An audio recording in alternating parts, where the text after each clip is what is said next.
Sinabi ng Pag-asa na isang bagyo ang inaasahang papasok sa bansa ngayong buwan na potensyal na dumaan sa Eastern Visayas o Caraga Region, ngunit posible rin itong lumihis palayo ng bansa. Samantala, patuloy na makakaapekto ang Northeast Monsoon o amihan sa Hilaga at Gitnang Luzon, habang Easterlies naman ang iiral sa iba pang bahagi ng bansa.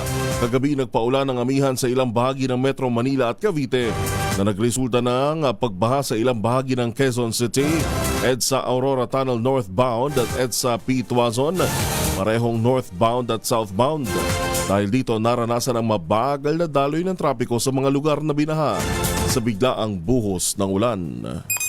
Makibalita naman tayo sa kalagayan ng panahon mula kay Chanel Dominguez ng DOST Pag-asa. Miss Chanel, magandang umaga.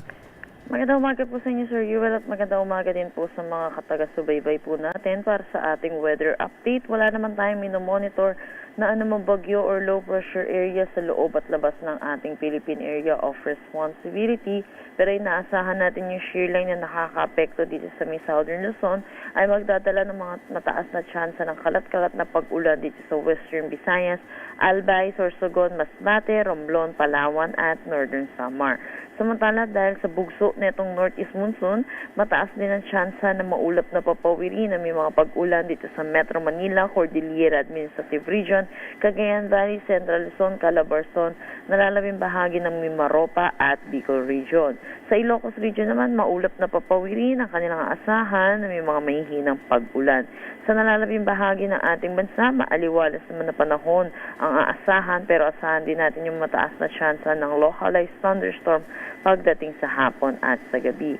Sa ngayon, meron tayong nakataas na gale warning dito sa seaboards ng Northern Luzon. Kaya pinapaalalahanan po natin mga kababayan po natin mangingisda at may mga sasakyan marit pandagat.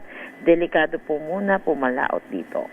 At yan po muna latest dito sa Pag-asa Weather Forecasting Center. Chanel Dominguez po, magandang umaga. Magandang umaga, Chanel Dominguez ng DOST Pag-asa. Magandang